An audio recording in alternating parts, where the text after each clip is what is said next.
네, 여러분 방금 읽은 우리 에베소서 6장 10절에서 20절까지의 말씀을 가지고 함께 따라해 볼까요? 교회여 하나님의 전신갑주를 입으라.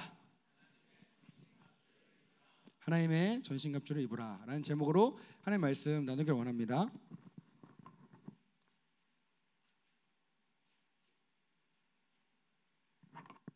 네, 여러분 우리는 어제 긍휼이 풍성하신 하나님의 은혜로 구원받은 성도가 교회로 모이고 또 어떻게 모여야 하는지에 대해서 살펴보았죠. 교회란 무엇이다? 헬라어로 에클레시아. 세상 속에서 하나님의 부름을 받고 구별된 성도들의 모임이 바로 교회다. 세상과는 구분되지는 않지만 세상 속에서 하나님의 거룩하신 성품을 따라 구별된 존재들의 모임이 바로 교회다. 이것이 에클레시아라는 교회가 사람 중심의 모임인 시나고게와는 다른 점이다. 시나고게라는 단어는 뭐예요? 사람 중심으로 모인 회당. 그러나 우리는 에클레시아를 교회라고 부르고 있는 이유라는 것이죠. 또한 교회는 하나님의 기업의 영광의 풍성함을 누리는 공동체입니다. 이 기업의 영광의 풍성함은 성도 안에서 누리게 된다 그랬죠. 예수 그리스도 안에서가 아니라 성도 안에서 기업의 영광의 풍성함을 누린다 말씀합니다. 즉 성도와 성도 이 사이에 임하는 하나님의 나라를 통해 기업의 영광의 풍성함을 누리게 된다. 구원은 개인적인 것이지만 그 구원의 기쁨을 누리는 것은 성도들 사이에 있을 때 누릴 수 있는 거다. 공동체적인 것이다. 하나님은 교회의 하나됨을 위해 다양한 은사들을 주셨는데 교회는 다양한 은사들의 그 조화로움, 균형을 통해 하나 되어져 간다. 마치 하나의 몸에 다양한 신체 기관들이 있듯이 다양한 은사들은 주님의 몸된 교회를 균형 있게 세워 간다. 그러나 은사는 바르게 적용되어야 한다. 겸손, 온유, 오래 참음, 사랑으로 용납함, 그리고 평안에 매는 줄, 이 다섯 가지 방식으로 은사를 적용해야 된다. 그렇게 하나님께서 주신 은사를 우리가 바르게 적용할 때 교회는 온전하게 세워진다 나누었습니다. 그러나 우리가 잊지 말아야 할 것은 교회를 온전하게 하는 것은 성도의 온전함에서 비롯된다.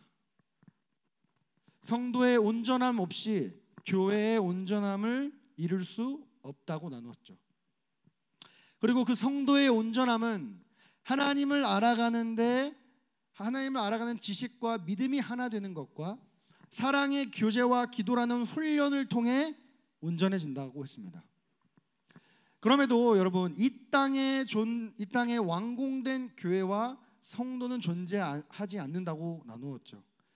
이 땅에 있는 모든 교회와 성도는 여전히 공사 중이라고 이야기했습니다. 그래서 에베소서에 함께 지어져 간다가 현재 진행형이라 그랬죠. 지어져 가는 것 자체가 현재 진행형인데 혼자 지어져 가는 게 아니라 함께 지어져 가는 공동체가 바로 교회라는 것입니다. 그러므로 우리는 하나님께서 우리에게 허락하신 믿음의 동역자들, 지금 앞뒤 좌우 옆에 있는 믿음의 동역자들과 이 서울홍성교회가 그리스도의 장성한 그 분량에 이르기까지 그리스도의 사랑으로 서로 용납해주는 그 사랑의 실천을 감당해야 된다라고 나누었습니다. 오늘 우리는요 에베소서의 마지막 장에 나타난 하나님의 전신갑주에 대해서 살펴볼 것입니다.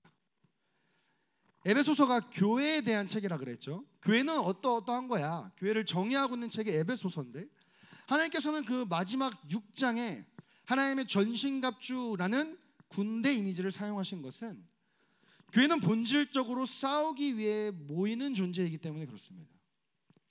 왜냐하면 교회가 하나 되지 못하도록 끊임없이 흔드는 세력들이 존재하기 때문이죠. 교회를 흔드는 적이 있는 한 교회는 결코 휴전 중일 수 없습니다. 나를 죽이려고 하는 적이 여전히 존재하는데 휴전을 선포하는 것은 미련한 자살 행위이기 때문이죠. 그렇다면 교회의 적은 누구일까요? 누가 교회를 흔들려고 하고 하나 되지 못하게 하는 것일까요? 바로 사탄입니다. 마귀입니다. 사탄은 이 땅에 존재하는 하나님의 교회를 역사적으로 계속해서 지속적으로 흔들어 왔습니다. 사탄은 에덴 동산에서 아담과 하와를 유혹한 이후로 인류 역사 속에서 끊임없이 주의 백성들과 몸된 교회들을 공격해 왔습니다. 사탄이 교회를 가만두지 않는 이유는 명확하죠. 왜요? 하나님께서 교회를 통해 자신의 뜻을 이루시기 때문인 것이죠. 우리 마태복음 16장 18, 19절 우리 함께 읽어보겠습니다. 시작. 또 내가 내게 이르노니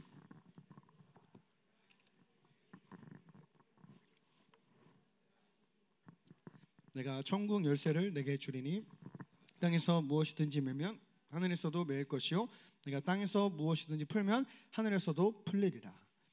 교회에게 주신 말씀이에요. 하나님께서 뭐라 하셨어요? 교회 너가 풀면 풀리고 묶이면 묶일 거야, 이 얘기예요. 뭔 말이에요? 하나님의 뜻이 교회를 통해 이 땅 가운데 성취되는데 그것을 방해하기 위해 사단이 교회를 흔든다는 것이죠. 하나님의 뜻이 이루어지는데 가장 싫어할 존재는요, 사단입니다.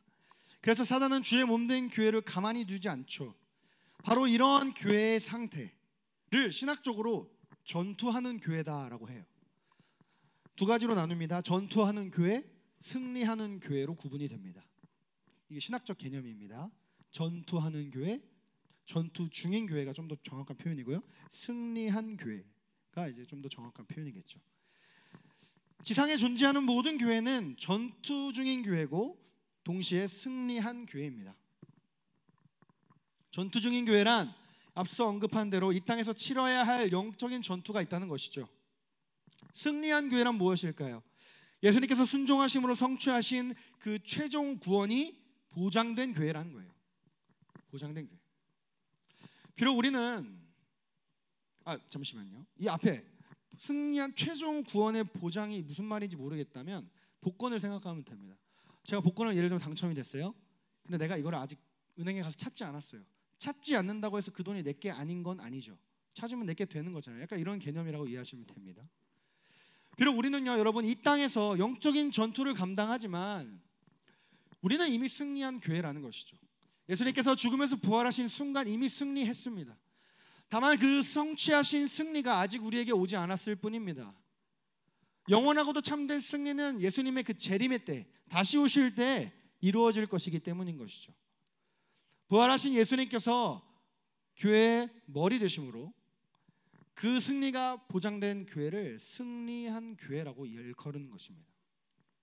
그렇다면 그럼에도 불구하고 이 땅에 살 때 우리는 여전히 전투 중인 곳이 바로 교회입니다. 그렇다면 교회는 주님 다시 오실 때까지 어떻게 전투 준비 태세를 갖춰야 하는 것일까요? 첫 번째는요, 영적인 전투 중임을 교회가 일단은 인지해야 한다는 거예요. 인지해야 된다. 교회가 가장 먼저 성도들의 삶이 본질적으로 영적인 전투 중임을 인지해야 합니다. 이 말의 의미는 무엇이냐면요, 이는 싸움의 대상을 바르게 분별해야 된다라는 거예요. 싸움의 대상을. 우리 오늘 읽은 에베소서 6장 12절 말씀을 보면 우리의 씨름은 혈과 육을 상대하는 것이 아니요 뭐래요? 통치자들, 권세들, 이 어둠의 세상 주관자들, 하늘에 있는 무엇? 악의 영들을 상대합니다. 마귀는 성도와 교회를 끊임없이 공격할 것입니다. 그 모양과 방법은 때로는 우리가 알아차리지 못할 방법과 모양으로 오기도 하지만, 그러나 대부분 결코 비범하지 않은 방법, 평범한 방법, 우리에게 익숙한 모양으로 우리를 유혹할 것이라는 거예요.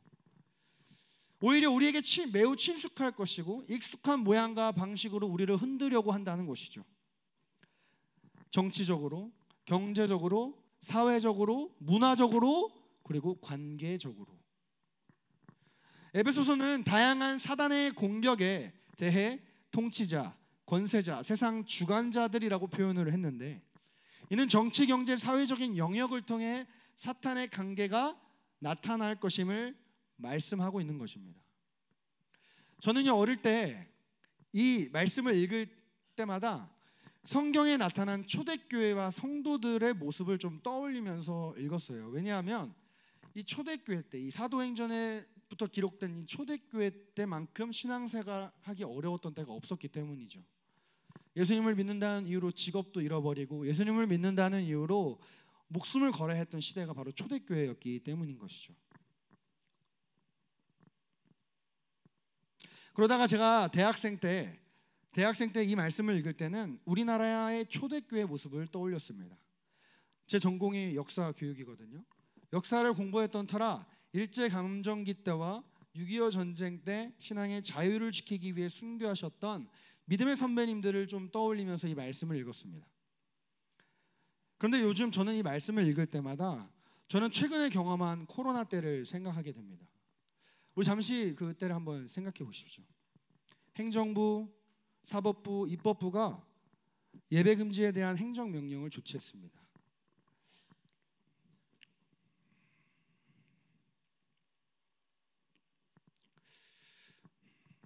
코로나 이후에도 예배 금지 명령은 합법이라는 대법원 판결이 나왔습니다.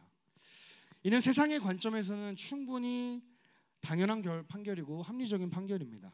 그런데 오늘 말씀에 따라 우리가 생각해 보십시오. 성경과 신앙의 관점에서 볼 때 이는 분명히 영적인 영역의 문제라는 거예요. 예배는 결코 타협할 수 없는 교회의 본질 가운데 하나입니다. 영적인 문제가 사회적으로, 정치적으로, 행정적으로, 입법부적으로 나타났던 것입니다. 여러분, 목사님 그럼 너무 과대 해석 아니에요? 라고 말할 수 있겠지만요, 우리 일제감정기 때 신사참배 사건을 한번 생각해 보십시오. 당시 모든 교회와 모든 교단이 신사참배를 찬성했습니다. 심지어 우리 대한예수교 장로회 합동 측도, 대한예수교 장로회도 총회적으로 신사참배는 우상숭배가 아니다, 문화적인 모습이다 라고 결의했습니다. 당시 대부분의 교계에서 신사참배가 죄가 아니라는 것이 지배적인 주장이었고 신학에 문제가 없다라고 판결했으며 그것이 사회적인 대세였습니다. 오늘을 살아가는 우리야 시간이 흘러 신사참배에 대한 역사적인 평가가 정리된 시점에서 당시 신사참배와 그것이 당시 신사참배가 우상숭배가 아니라는 교단과 총회의 결의가 문제가 있었다고 우리는 지금 말할 수 있겠지만, 그때 당시를 살아가던 사람들에게 모든 목회자들과 교단과 총회가 신사참배가 우상숭배가 아니라고 말하는 시대 속에서 아닙니다, 신사참배는 우상숭배입니다 라고 반기를 들 수 있는 성도가 있었을까요? 한번 생각해 보자는 것이죠. 그러나 우리가 잘 알고 있듯이 지금도 기억하고 존경하는 주기철 목사님과 같은 분들은 신사참배는 우상숭배가 아니라 그저 사회의 문화적인 풍습이라는 그 주장 뒤에 있었던 사단의 관계를 파악하셨던 것입니다. 코로나 때도 마찬가지라는 거예요. 언젠가는 후대의 역사가 코로나 때 있었던 정부의 예배금지 명령과 그것에 미온적으로 대응했던 한국교회를 냉철하게 평가할 것입니다. 모든 것을 영적인 것으로 해석해서 현실을 왜곡하여 우리가 이해해서도 안 되겠지만 동시에 영적인 시각을 가지고 세상을 바라봐야 한다는 것이죠. 왜냐하면 이 에베소서의 말씀처럼 사단은 세상이라는 탈을 쓰고 교회를 무너뜨리기 위해 성도들을 유혹하고 미혹할 것이기 때문인 것입니다. 그 방법은 누구나 적으로 간주할 수 있는 늑대의 탈이 아닌 누구도 적이라고 생각할 수 없는 양의 탈을 쓰고 다가올 것이라는 거예요. 두 번째로, 교회는 어떻게 전투 준비 태세를 해야 될까요? 하나님의 전신갑주를 입어야 합니다. 이는 모든 전투는 주님 안에 주님의 방식으로 감당해야 한다는 것을 의미합니다. 이 말은 영적 전투를 대하는 우리들의 모습이 주님을 닮아 있어야 한다는 것이죠. 인간의 혈기로 감당하는 것이 아니라 예수님의 성품과 그 지혜로 감당해야 한다는 것입니다. 그러기 위해서는 하나님의 전신갑주를 우리는 입어야 됩니다. 하나님의 전신갑주는 오늘 성경에 6가지가 나오는데 6가지를 크게 2개로 나눌 수 있어요. 첫 번째는 진리의 허리띠, 의의 호심경, 평안의 복음이 준비한 신발입니다. 우리 에베소서 6장 14절 상반절을 함께 읽겠습니다. 시작. 그런즉 서서 진리로 너희 허리띠를 띠고. 이 문장의 이 띠고라는 문법적 시제는요, 부정 과거 완료 시제예요. 영구적인 개념을 의미합니다. 영원히 진리의 띠를 매라라는 거예요. 성도는 한순간도 이것들을 벗어서는 안 된다는 것입니다. 허리띠, 호심경, 신발을. 그럼 하나님의 전신갑주 첫 번째 1-1 진리의 허리띠. 진리의 허리띠란, 허리는 뭐예요? 허리는 몸의 모든 힘들이 집결되는 곳입니다. 그래서 제가 아까 일부러 허리띠를 한 거예요. 힘있게 설교하려고. 왜 했는지 이제 좀 빌드업이 됐나요? 여러분, 데드리프트, 전 헬스 잘 안 하지만 잘 하시는 분들, 데드리프트 진짜 큰 무게를 칠 때 허리띠를 하죠. 왜요? 힘을 더 쓰기 위해서. 이게 허리띠의 기능이라는 것이죠. 고중량 데드리프트를 할 때도 벨트를 하는 것입니다. 여러분, 교회의 힘은 어디서 나온다? 진리에서 나온다는 거예요. 교회의 힘, 진리에서 나온다. 교회가 진리를 붙잡지 않으면 힘쓸 수 없다는 것입니다. 우리는 그 진리가 나의 사회성, 나의 신체성, 나의 덕성, 지성, 감성, 의지라는 전인격과 삶 전체의 허리를 휘감도록 계속해서 하나님의 진리의 말씀을 읽고 묵상하고 암송하며 실천하는 데 게으르지 말아야 한다는 것입니다. 언제까지? 부정과거 완료 시제, 영구적으로. 진리의 허리띠를 무장하는 것은 일시적인 행위나 이벤트가 아니라 지속적인 과정을 통해 성취된다는 거예요. 진리의 순도와 강도를 계속해서 높이고 그 분량을 늘려야 하는 일이라는 것입니다. 여러분, 진리의 순도가 높으면 마귀의 그 예리한 간계를 우리는 분별할 수 있습니다. 진리의 강도를 높이면 마귀의 그 강력한 간계를 진멸할 수 있습니다. 진리의 분량을 늘리면 마귀의 광범위한 간계들을 진멸할 수 있습니다. 그러므로 진리에 부유한 자가 되어야 하는 것입니다. 우리는 진리를 많이 알아야 돼요. 마귀의 핵심 간계는 속임수, 거짓말입니다. 그 속임수를 이기는 유일한 방법은 거짓의 대척점에 있는 진리의 허리띠를 꽉 조여 매는 것이라는 거예요. 진리 안에 온전히 서 있을 때 무엇이 거짓이고 참인지를 확실하게 알 수 있다는 거예요. 이 진리의 허리띠는요, 개인이 매는 것도 있겠지만 교회 공동체가 전체 허리를 매는 띠이기도 한다는 것입니다. 교회 전체가 공유하여 공동체의 견고한 진리의 허리띠로 삼아야 된다는 것입니다. 그 진리의 허리띠는 바로 누구이실까요? 바로 예수 그리스도라는 거예요. 진리의 허리띠를 견고하게 매는 방법은 교회가 진리신 예수 그리스도, 그 예수님의 사랑의 높이와 너비와 길이와 깊이를 깨달아 알고 실천하는 것이라는 겁니다. 그래서 사도 바울은 사랑에 대해 믿음의 공동체인 교회를 온전하게 매는 띠라고 말했던 거예요. 어제 읽었던 말씀인데요, 골로새서 3장 14절, 이 모든 것 위에 무엇을 더하라? 사랑을 더하라. 이는 온전하게 매는 띠니라. 여러분, 우리가 언제 진리를 사수해요? 주님을 사랑할 때 읽지 말라고 해도 성경을 읽게 되는 거예요. 주님을 사랑하는 것이 모든 것의 원동력이라는 것이죠. 두 번째 1-2 뭐예요? 의의 호심경입니다. 에베소서 6장 14절 하반절에 의의 호심경을 붙이고 이렇게 나와 있어요.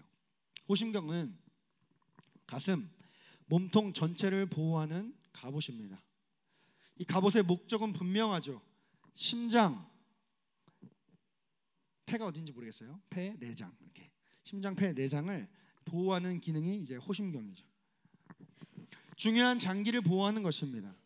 고대 유대인들은 심장이 마음과 의지를 대변한다라고 생각을 했고요. 창자가 여기인가요? 창자는 감정과 느낌의 자리로 여겼습니다. 다시, 심장은 마음과 의지, 창자는 감정과 느낌의 자리로 여겼습니다. 여러분, 마음과 감정은요, 사단이 성도를 가장 맹렬하게 공격하는 부분인 것입니다. 사단은 거짓 가르침과 거짓 원리와 거짓 정보로 우리의 마음을 흐트러 놓습니다. 그래서 잘못된 길로 인도하고 혼란에 빠뜨리죠. 또한 사단은 우리의 감정을 혼란스럽게 하여 우리의 정서, 도덕, 충성, 목표, 헌신들을 왜곡하려 합니다. 사단의 이러한 공격을 막아내는 도구가 바로 의의 호심경이라는 거예요. 의의 호심경. 여기서 말하는 의는 예수 그리스도의 의겠죠. 모든 율법을 완성하시고 죄가 없으셨음에도 십자가에서 죽으심으로, 그 죽음에서 부활하심으로 하나님께 부여받은 완전한 의겠죠. 하나님은 우리 안에 예수 그리스도를 믿음으로 성령을 통해 전가된 그 하나님의 의를 보시며 의롭다 여겨주시는 것입니다. 그 의는 믿음으로 받죠. 이 의의 호심경 없이는 우리의 생명을, 우리의 감정을, 우리의 마음을 지켜낼 수 없다는 거예요. 사단은 언제나 우리를 참소하고 정죄합니다. 우리의 연약하고 죄악된 모습만을 보게 합니다. 그래서 우리를 영적으로 의기소침하게 해요. 그러나 우리가 의의 호심경을 바르게 입을 때 우리는 사단의 참소로부터 우리의 마음과 감정을 그리고 생명을 보호할 수 있는 거예요. 그래서 우리 주님은 우리의 마음을 지키는 것이 곧 뭐다? 우리의 영혼의 생명을 지키는 것과 직결된다 말씀하셨어요. 잠언 4장 23절. 모든 지킬 만한 것 중에 더욱 내 마음을 지키라. 생명의 근원이 이에서 남이니라.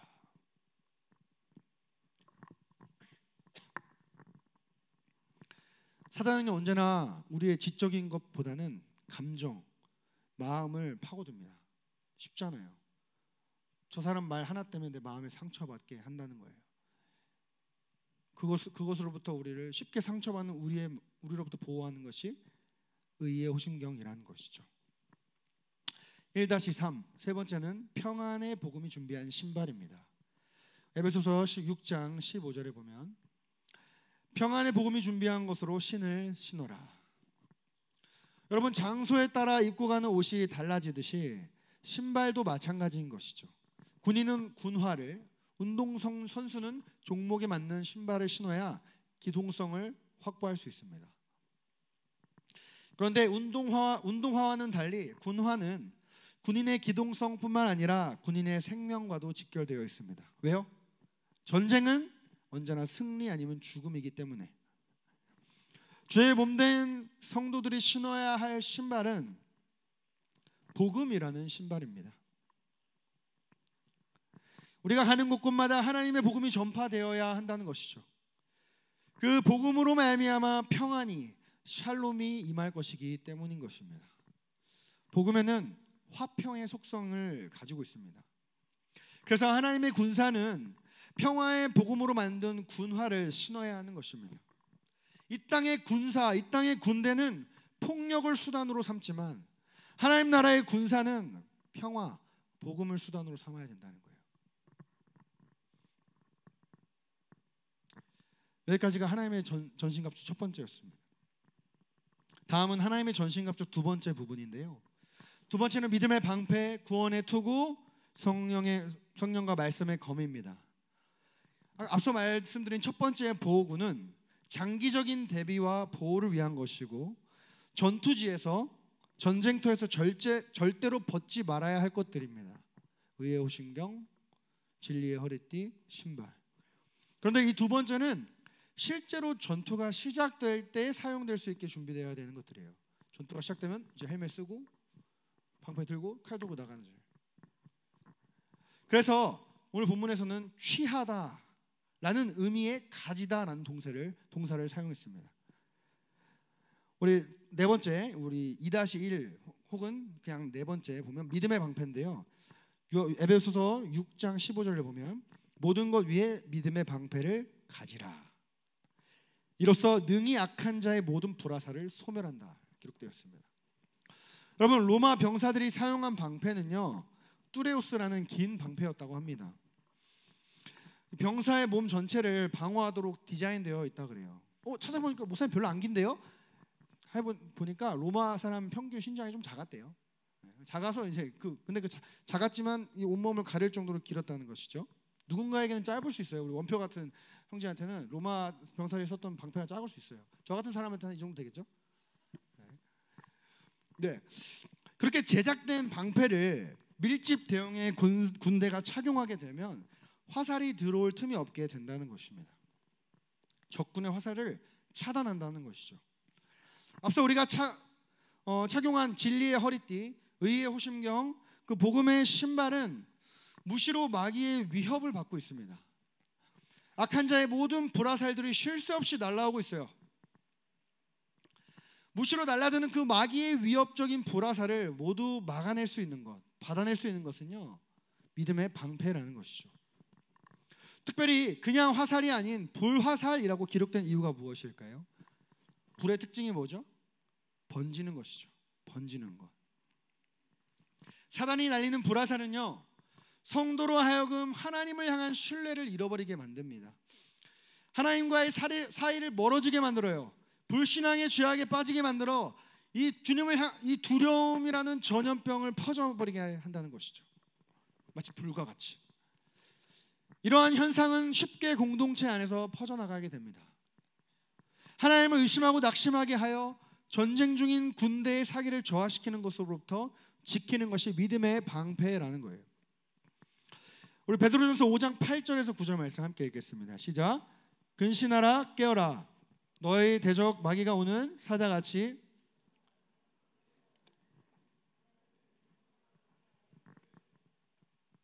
이 말씀과 에베소서가 말씀하는 믿음이란 우리가 잘 알고 있는 구원에 이르는 믿음을 말하는 것은 아니에요.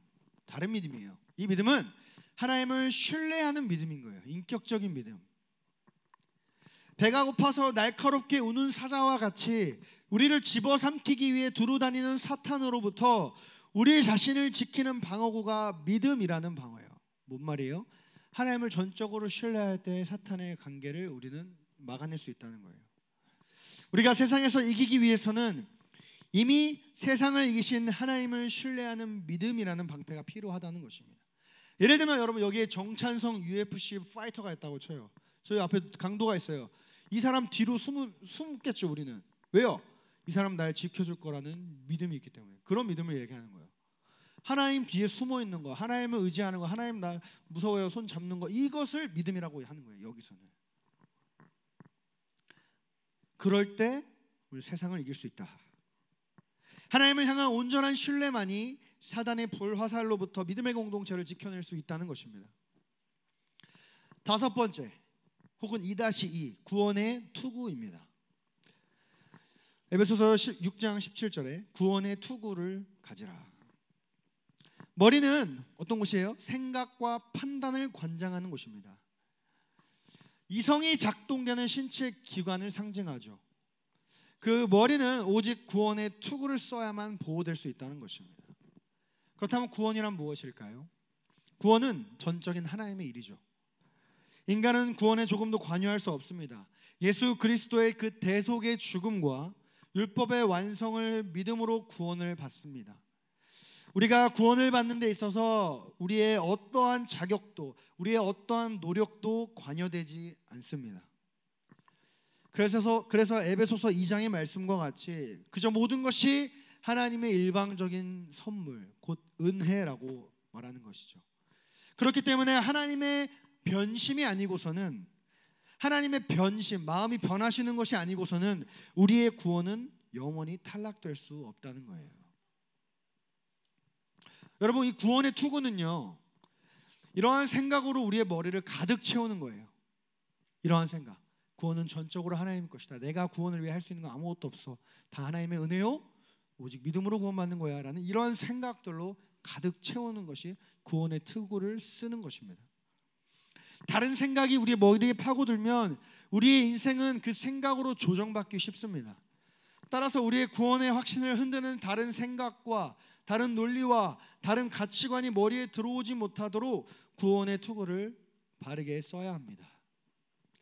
그래서 구원의 투구를 쓴다는 것은 하나님의 말씀을 듣고 배우고 정리하고 때로는 하나님을 향해 질문도 던지고 치열한 사투 끝에 진리의 해답을 찾아내는 모든 과정이, 그 노력이 구원의 투구를 쓰는 거예요.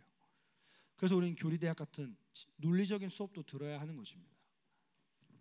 마지막 2-3 또는 여섯 번째, 성령의 검 하나님의 말씀입니다. 에베소서 6장 17절 하반절에 보니까 성령의 검 곧 하나님의 말씀을 가지라, 취하라. 유일한 공격형 무기입니다. 여기서 말씀하는 검은 마카이라라는 40에서 45cm 정도 되는 단검이에요.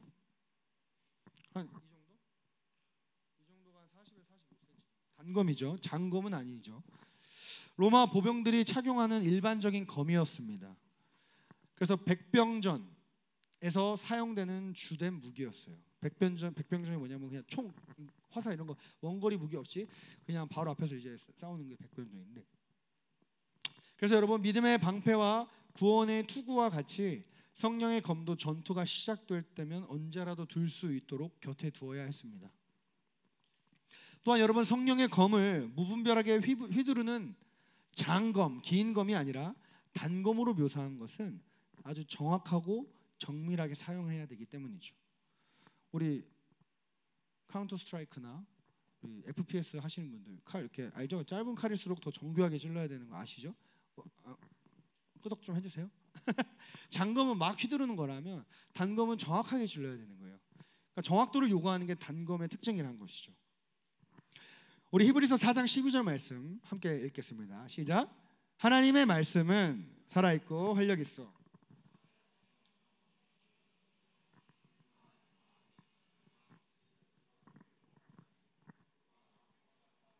판단하나니. 하나님의 말씀은 어떤 검보다 더 예리한 검입니다. 한쪽 면에만 날이 서 있는 게 아니라 좌우에 날이 서 있어서 잘못하면 상대방뿐만 아니라 내 자신도 다치게 하는 게 하나님의 말씀이에요. 바르게 사용할 경우에 상대방도 살리고 나를 살리는 검이 말씀이라는 것입니다. 그렇기 때문에 검은 미숙하게 다루는 자들에게 맡겨지면 안 됩니다. 그래서 목회자를 비롯한 교육을 받은 섬김이와 마을장과 같은 말씀 맡은 자들은 언제나 두렵고 떨림으로 말씀을 가르치고 적용하게 해야 된다는 거예요. 하나님의 말씀은 너무나 강력하게 사람을 변화시켜 옵니다. 여러분, 우리나라 속담에 검은 머리는 거두는 게 아니다라는 속담이 있죠. 왜요? 사람은 변하지 않기 때문에 이런 말이 나와요. 언제든 뒤통수 칠 수 있는 게 사람이야. 그러나 그 사람을 변화시키는 것이 있는데 바로 하나님의 말씀이라는 거예요. 여러분도 잘 알잖아요.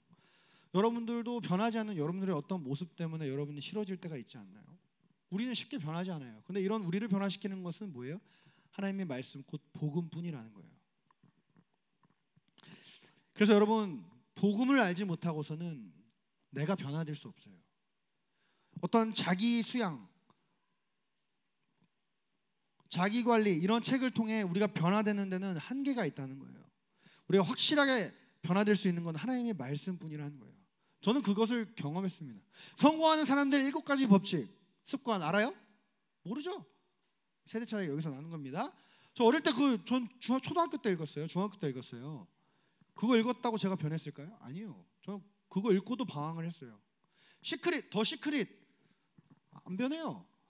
근데 복음을 들으니까 변화됐습니다. 이렇게 지금도 변화 중입니다. 공사 중이에요. 아직도. 그러나 확실한 건 우리를 변화시킨 것, 사람을 변화시키는 것은 자기 개발이 아니라 복음이라는 것이죠. 이것이 하나님의 말씀의 위력이라는 것입니다. 거짓의 영역에서 진리의 영역으로, 어둠의 영역에서 빛의 영역으로, 죽음의 영역에서 의와 생명의 영역으로 옮기는 능력이 복음, 곧 말씀의 능력인 것입니다. 하나님의 말씀은 사탄과의 영적 전투에서 승리하게 하는 유일한 무기인 것입니다. 여기까지가 하나님의 전신갑주인데요. 영적인 전투에서 결코 빠져서는 안 되는 가장 중요한 것이 있습니다. 바로 기도입니다. 우리 에베소서 4장 18절 함께 읽겠습니다. 4장 18절 시작. 모든 기도와 간구를 하되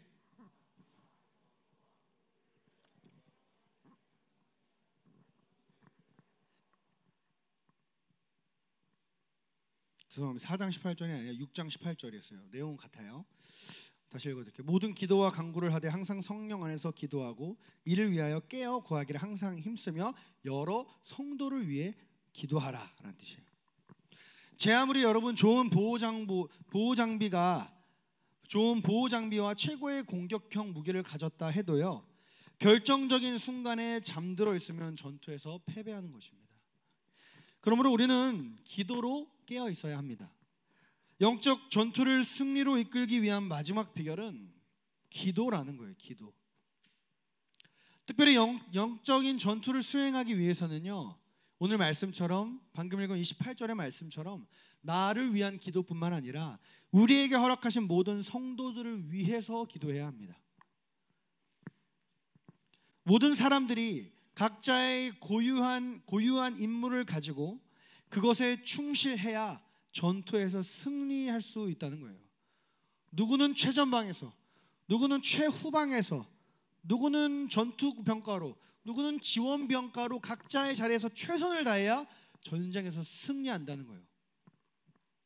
그래서 최전방에 있는 사람들은 지원 중대를 위해, 후방에 있는 사람들은 최전방에 있는 사람들을 위해 기도해야 된다는 거예요. 왜? 어느 하나도 뚫리면 뚫리니까. 다 패배하니까. 서로를 위해 기도할 때 기도자와 기도의 수혜자 모두가 하나님께 복을 받는 것입니다.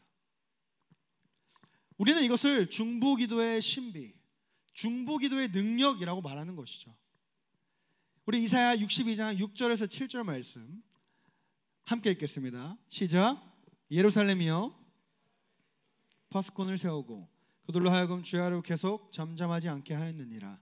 너희 여호와로 기억하시게 하는 자들아, 너희는 쉬지 말며 또 여호와께서 예루살렘을 세워 세상에서 찬송을 받으시게 하기까지 그로 쉬지 못하시게 하라. 이번 수련회를 위해, 또 항상 수련회를 위해 사전 기도회 때 나오는 말씀 가운데 하나인데요, 여러분 파수꾼의 역할이 뭐죠? 밤사이에 적군들이 오는지 안 오는지 경계를 서는 것인데, 밤사이에 뭘 하겠어요? 얘네들이 기도해야 된다는 거예요. 기도. 마귀는 영적으로 가장 취약한 순간에 공격해 옵니다. 내가 의의 흉배를 제대로 입지 않았다면 내 마음이, 내 감정을 통해 마귀는 공격해 온다는 거예요. 근데 잘 입고 있어도 내가 잠들어 버리면 공격해 온다는 것입니다. 우리는 그 순간 깨어 있어야 되고, 그 깨어 있음이 바로 기도라는 것이죠. 우리가 하나님을 무엇으로 일하시게 할 수 있을까요? 바로 기도뿐이라는 거예요. 기도. 우리가 기도할 때 하나님께서 우리를 지켜주신다는 거예요. 우리가 깨어 기도할 때, 가장 취약할 때 은밀하게 다가오는 사단의 관계를 대적할 수 있다는 것입니다.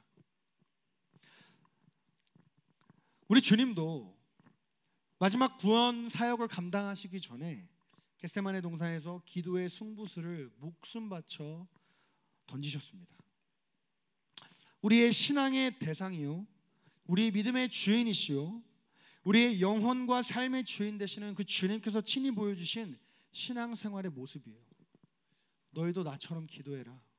기도하지 않으면 제 아무리 하나님의 전신갑주를 입었다 해도 너는 패배할 거야. 그러니 기도하라. 여러분, 우리가 삶 속에서 자주 패배하는 이유가 바로 이 이유라는 거예요. 뭐 여러 가지 이유가 있겠죠. 신발을 안 신어서 그럴 수도 있고, 칼을 놓고 왔을 수도 있고, 구원의 투구의 중요성을 모를 수도 있고, 진리의 허리띠를 느슨하게 했을 수도 있어요. 근데 이 모든 것을 바르게 착용했다 하더라도 우리가 기도하지 않으면 결국엔 아무 의미가 없다는 거예요. 1950년 6월 25일 6.25 전쟁 몇 시에 터졌어요? 새벽 4시에 터졌어요. 그때 경계를 잘 섰었다면 그런 비극이 없었겠죠. 여러분, 우리는 가장 취약한 그때에 깨어 있어야 된다는 거예요. 기도로.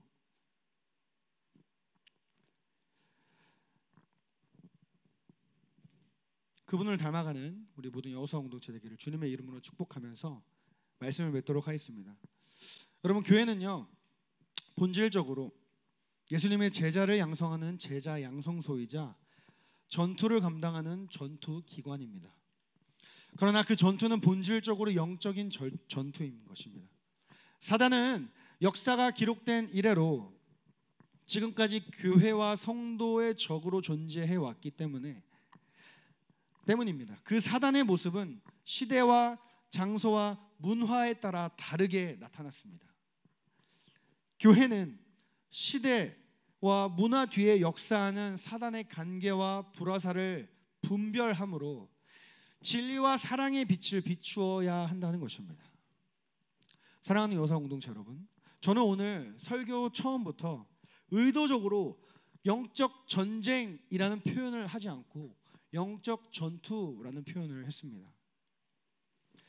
전쟁은 전투보다 더 큰 개념이에요. 전쟁은 전투를 포함하는 광범위한 개념입니다. 그래서 제가 영적 전투라고 표현한 거예요. 왜요?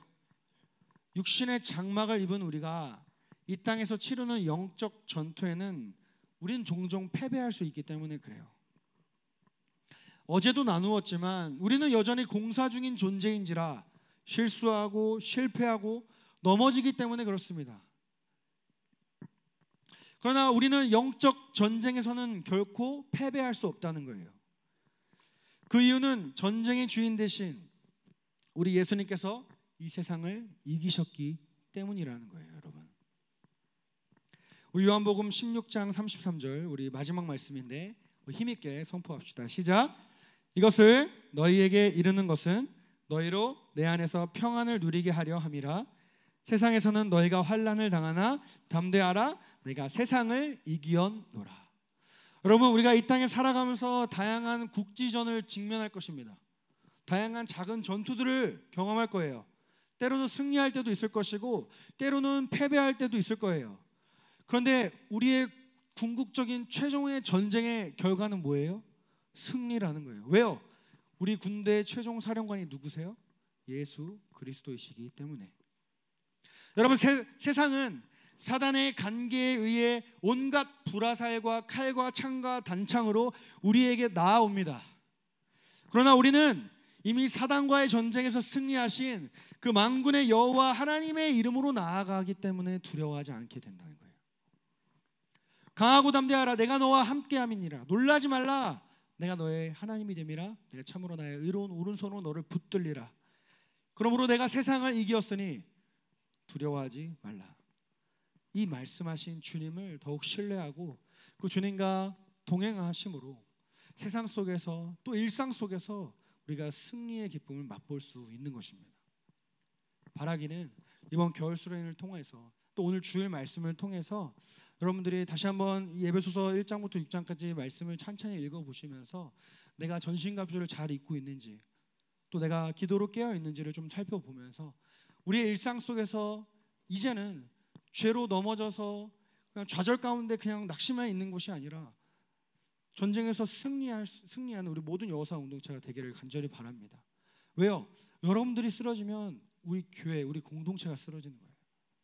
그래서 여러분들이 쓰러질 때 다시 일으켜 세우라고 또 다른 믿음의 공동체를 옆에 보내주신 거예요, 하나님께서. 우리는 한 몸이기 때문에. 그러므로 여러분, 예수 그리스도의 그 십자가 사랑이 원리가 되어서 우리가 하나님께서 허락하신 믿음의 공동체를 온전하게 세워나가는데 좋은 게 쓰임받는 우리 모든 여호사 공동체의 지체들 되기를 주님의 이름으로 축복합니다. 아멘. 아멘. 우리 함께 찬양하고 기도하며 나아가겠습니다.